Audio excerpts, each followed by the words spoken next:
Un déploiement naval massif transforme la Caraïbe en front brûlant. Washington le présente comme une chasse aux réseaux illicites, mais le récit concurrent y lie une quarantaine de signaux de coercition jusqu'à une quarantaine de morts alléguées en mer. Que change pour le lecteur le fait qu'Ibrahim Traoré relie cette scène à la bataille du Sahel? Quand deux espaces éloignés se répondent, l'illusion d'un monde séparé s'efface. L'enjeu central tient à la souveraineté, mot souvent invoqué mais rarement décortiqué, ici comprise comme la capacité revendiquée d'agir sans alignement imposé. À partir du matériau fourni par le contenu source, l'analyse distingue ce qui relève de l'affirmation symbolique, de la coordination institutionnelle et des annonces opérationnelles.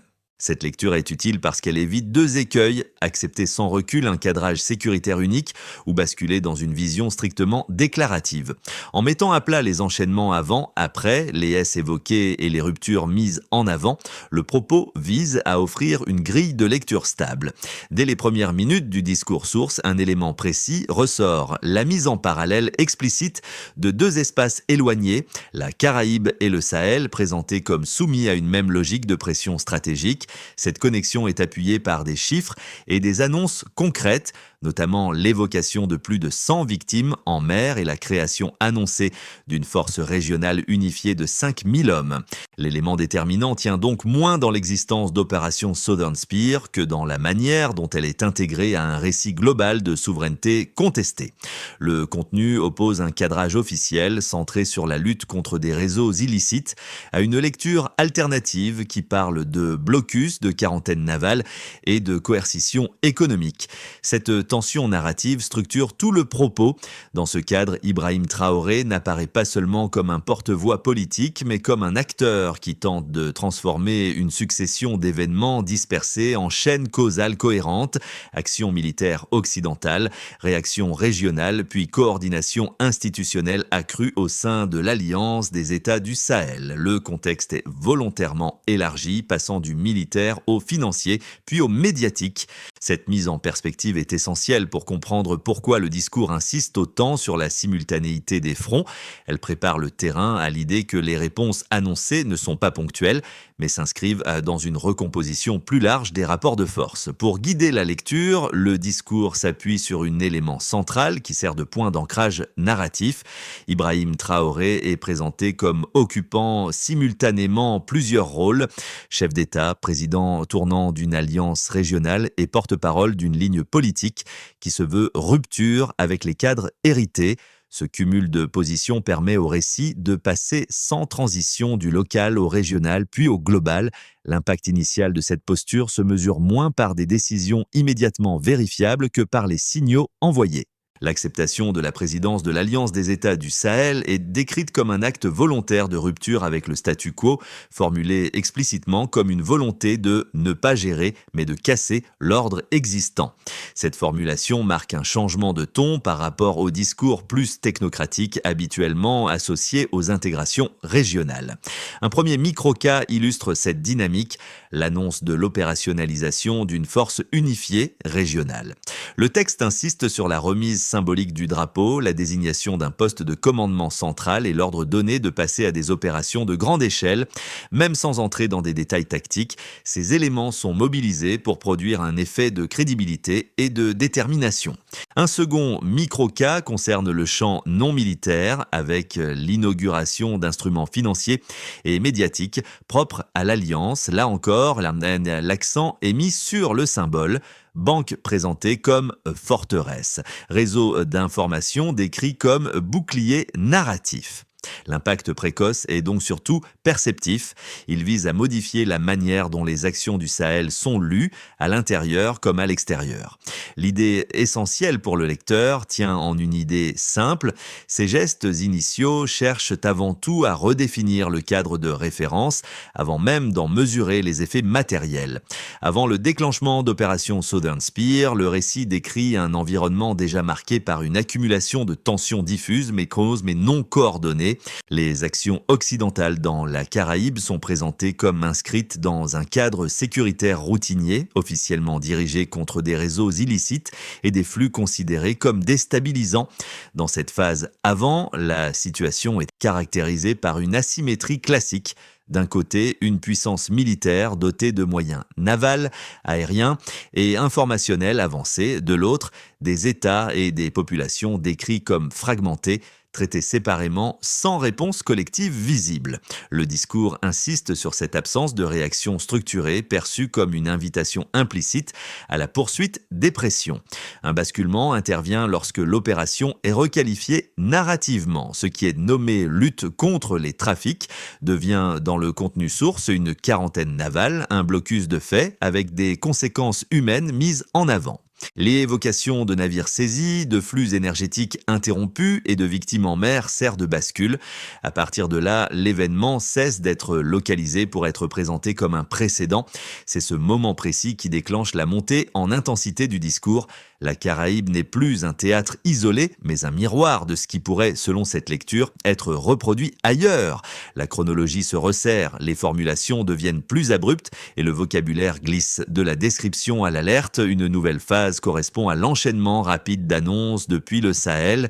Ibrahim Traoré accepte officiellement la présidence de l'Alliance des États du Sahel et lie explicitement cette décision au contexte international. L'argument central est que l'inaction ou la dispersion équivaudrait à une vulnérabilité prolongée. Dans cette logique, plusieurs décisions sont présentées comme simultanées. L'opérationnalisation d'une force régionale unifiée, la désignation d'un commandement central et l'ordre donné de passer d'une posture d'attente à des opérations à grande échelle. Le récit insiste sur la rapidité de cette transition, décrite comme une réponse directe aux ondes de choc venues de l'Atlantique. Un moment décisif est atteint lorsque le discours affirme que la réponse ne se limite pas aux militaires. La chronologie s'élargit pour inclure des annonces économiques, financières et symboliques.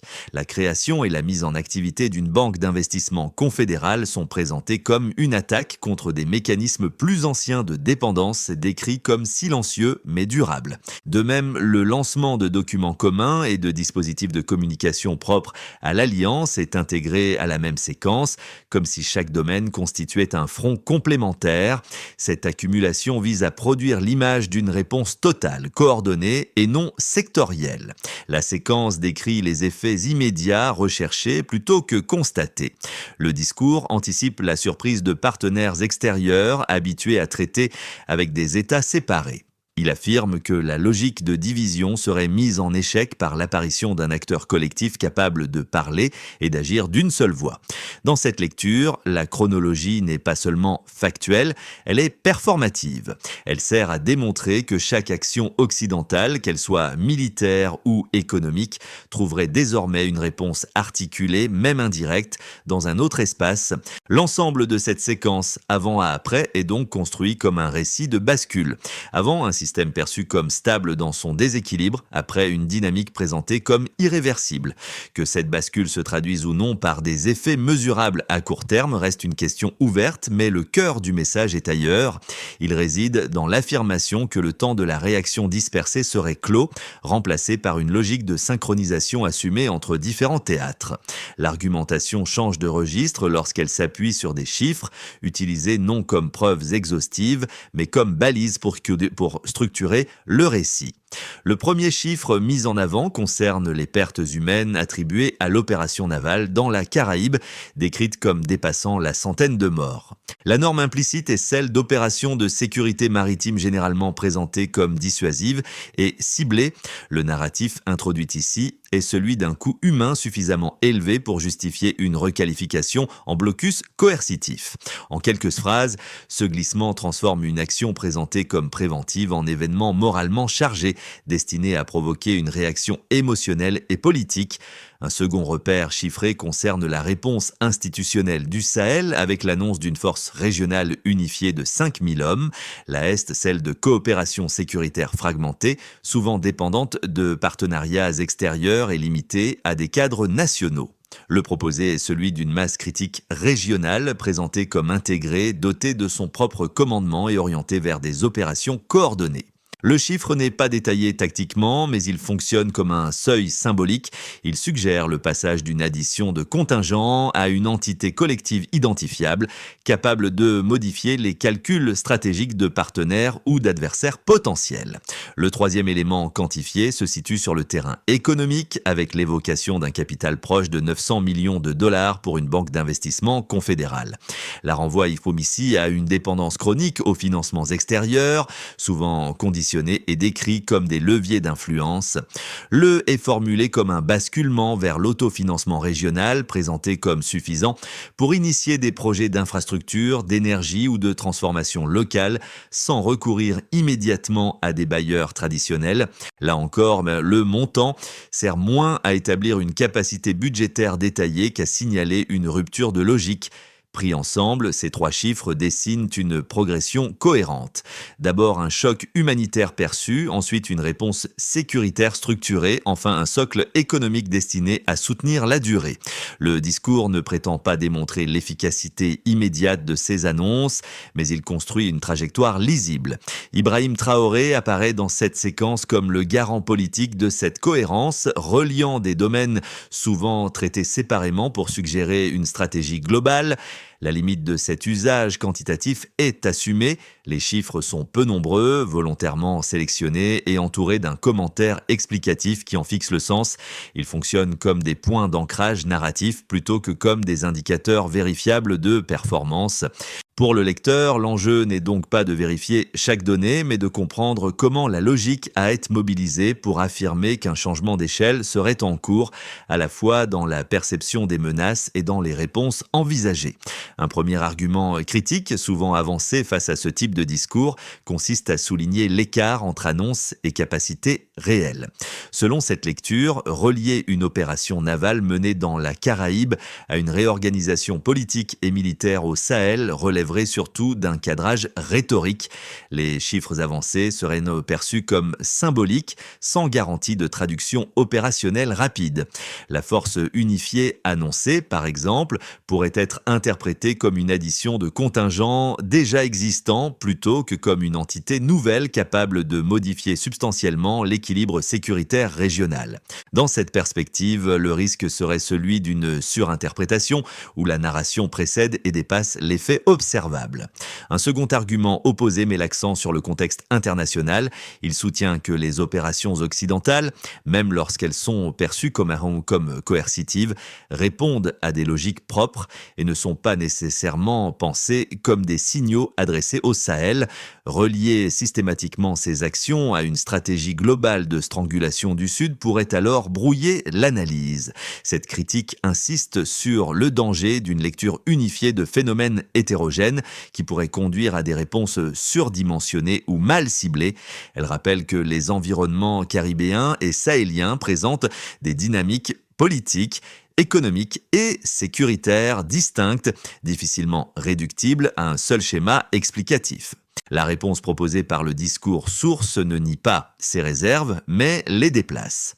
Elle ne cherche pas à prouver que chaque annonce aura un effet immédiat et mesurable, ni que chaque opération occidentale est coordonnée à l'échelle mondiale. L'argument central est ailleurs, il affirme que la perception compte autant que l'intention initiale. Si des actions sont vécues comme des précédents dangereux par certains acteurs, alors la réponse se construit sur cette perception, indépendamment des motivations déclarées. Dans ce cadre, la cohérence narrative devient un outil stratégique à part entière. Ibrahim Traoré est mobilisé ici comme figure de synthèse, non pour trancher le débat factuel, mais pour incarner cette logique de précaution active. Le propos soutient qu'attendre des preuves irréfutables d'une menace systémique reviendrait à accepter une vulnérabilité prolongée. À l'inverse, structurer une réponse collective dès maintenant serait présenté comme un moyen de réduire l'asymétrie, même si les effets concrets restent à confirmer. La force de cette position ne réside donc pas dans la réfutation totale des critiques, mais dans l'acceptation assumée d'un pari stratégique fondé sur l'anticipation. Le changement le plus décisif n'est pas seulement militaire, il concerne aussi la maîtrise du récit. La révélation centrale à ce stade tient au déplacement du cœur du message message, jusqu'ici, la lecture pouvait sembler dominée par des annonces de force, de chiffres et de structures. Or, le discours bascule vers une autre priorité, le contrôle du récit comme condition de toute souveraineté durable. La multiplication des références à la guerre de l'information, à la confiscation des images et à la nécessité de parler sans filtres extérieurs indique que l'enjeu n'est plus seulement d'agir, mais d'être compris selon ses propres termes. Ce glissement change la portée des annonces précédentes.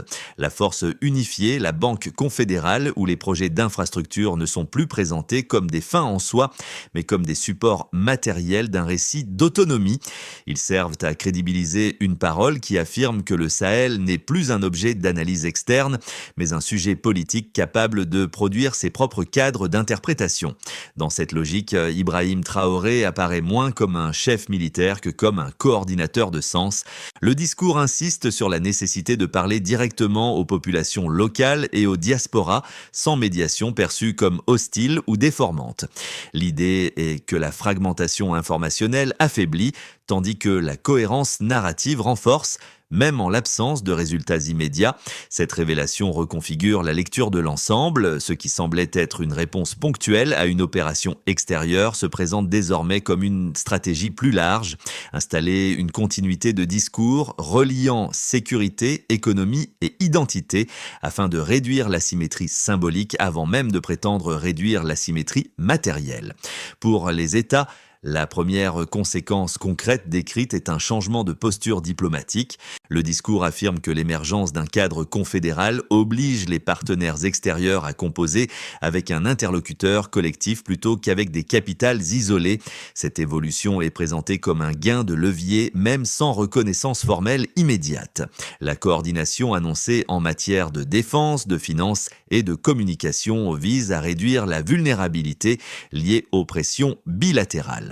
Dans ce cadre, Ibrahim Traoré est cité comme l'un des vecteurs de cette centralisation symbolique, en incarnant une parole unifiée là où dominaient auparavant des messages dispersés.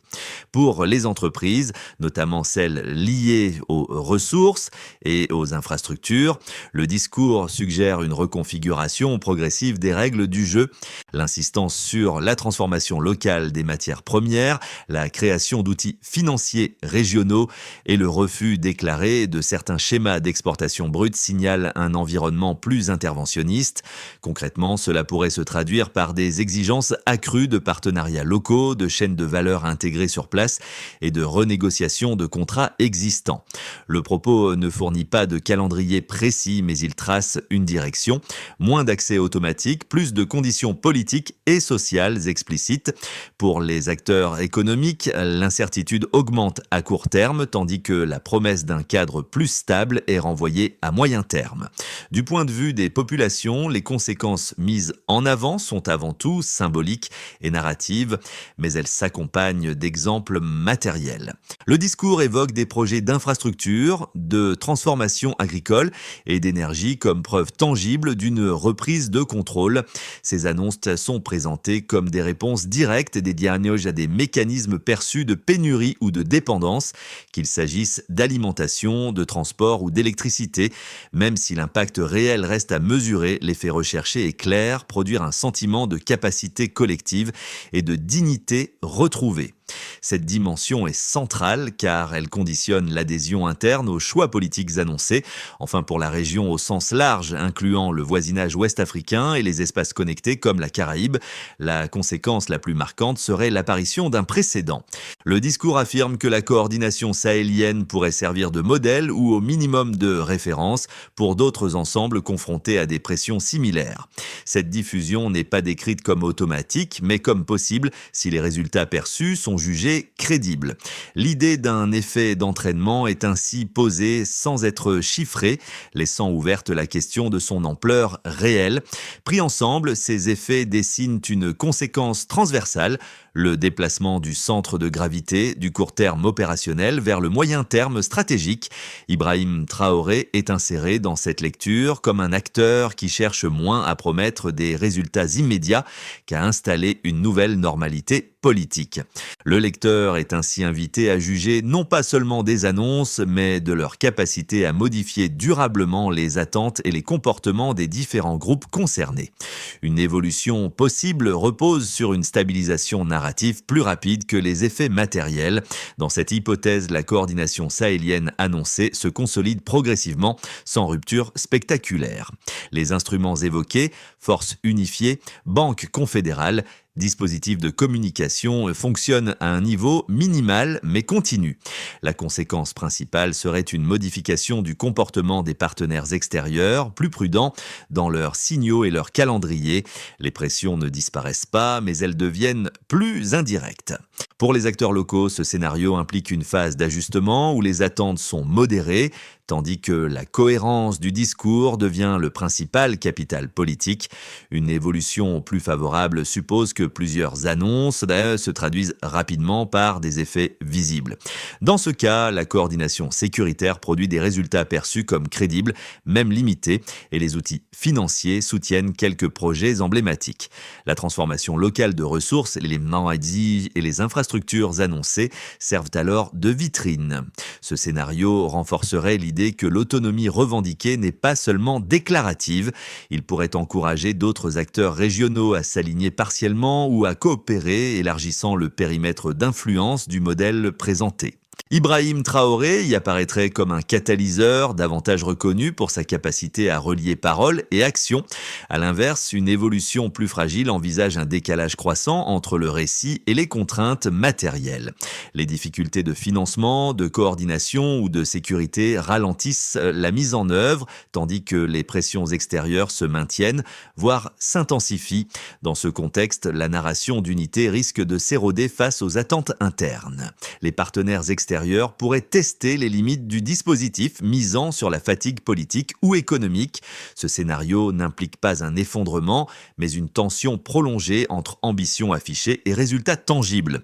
Elles sont conditionnées par la capacité à maintenir une cohérence entre discours, institutions et effets perçus. La question clé devient alors une question de méthode plutôt que de promesses. Si les annonces sont suivies de séquences lisibles, même modestes, la dynamique peut se maintenir. À l'inverse, l'absence de jalons intermédiaires clairs fragilise la crédibilité.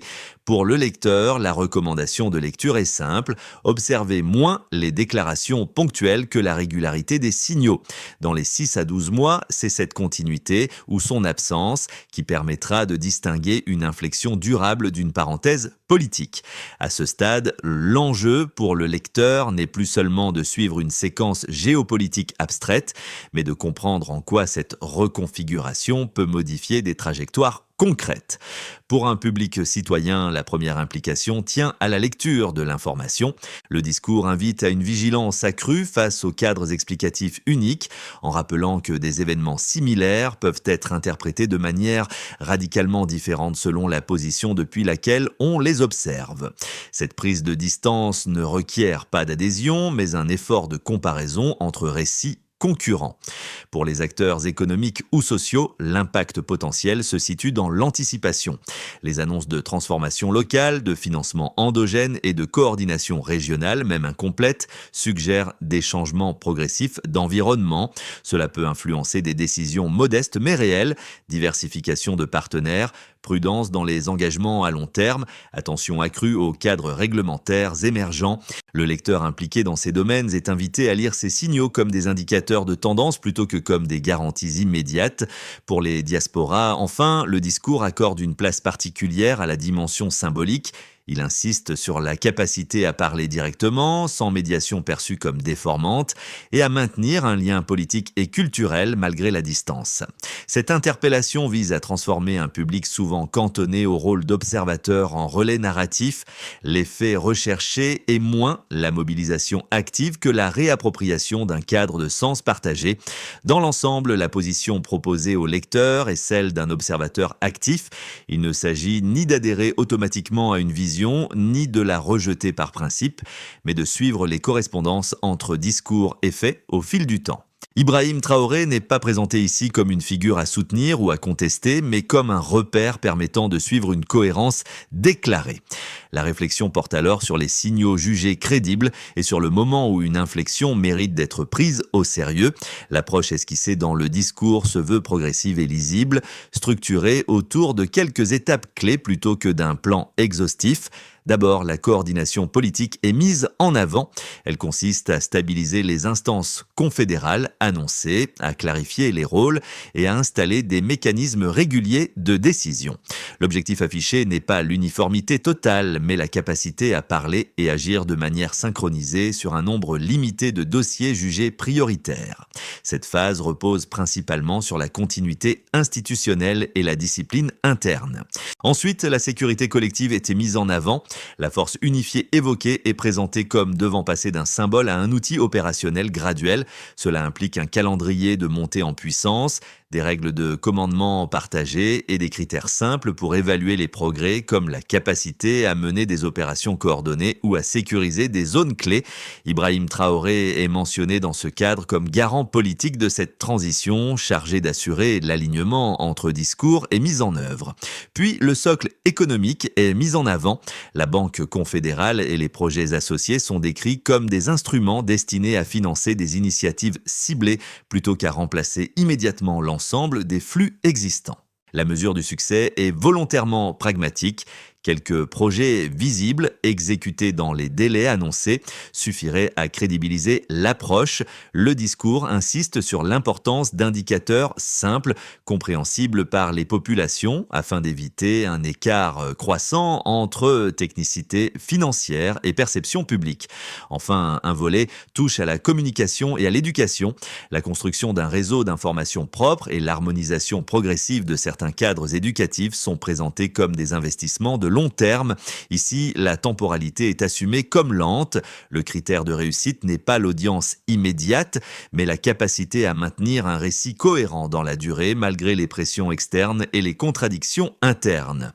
Pour finir, un principe transversal apparaît par un principe transversal, l'évaluation continue. Chaque étape est censée produire des retours mesurables, même limités, permettant d'ajuster la trajectoire sans renoncer à l'objectif général.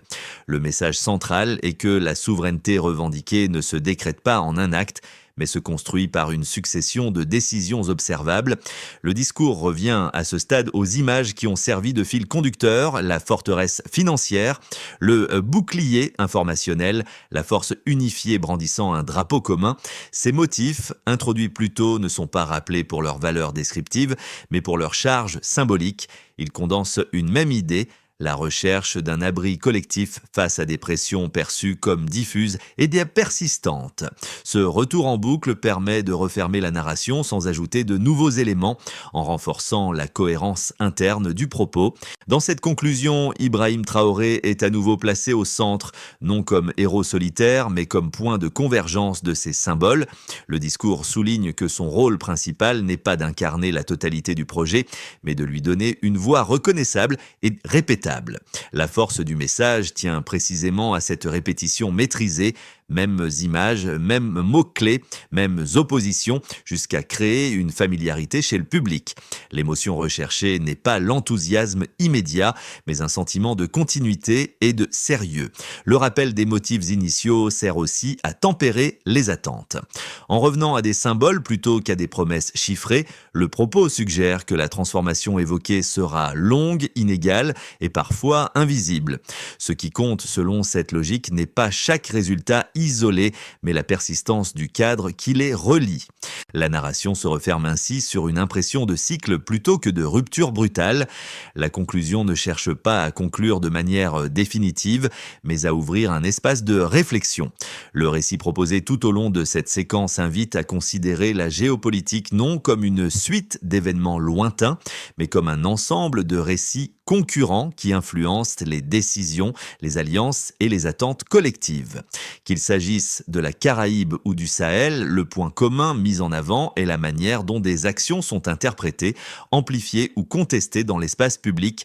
Dans ce cadre, la figure d'Ibrahim Traoré fonctionne comme un élément de cohérence plutôt que comme une injonction. Elle permet de suivre une ligne de cohérence sans obliger à l'adhésion. Le lecteur est ainsi invité à comparer, à confronter et à replacer chaque annonce dans une temporalité plus longue que celle du cycle médiatique immédiat. Cette posture critique est en elle-même une forme de participation. L'enjeu, finalement, est collectif. Comment juger qu'un discours de souveraineté devient une pratique durable? À partir de quels signaux estime-t-on qu'une coordination annoncée se transforme en réalité observable? Et quel rôle chacun peut-il jouer simplement en affinant sa lecture des faits et des récits? Il reste possible d'en prolonger les contours par la comparaison des sources et par des critères d'évaluation explicites.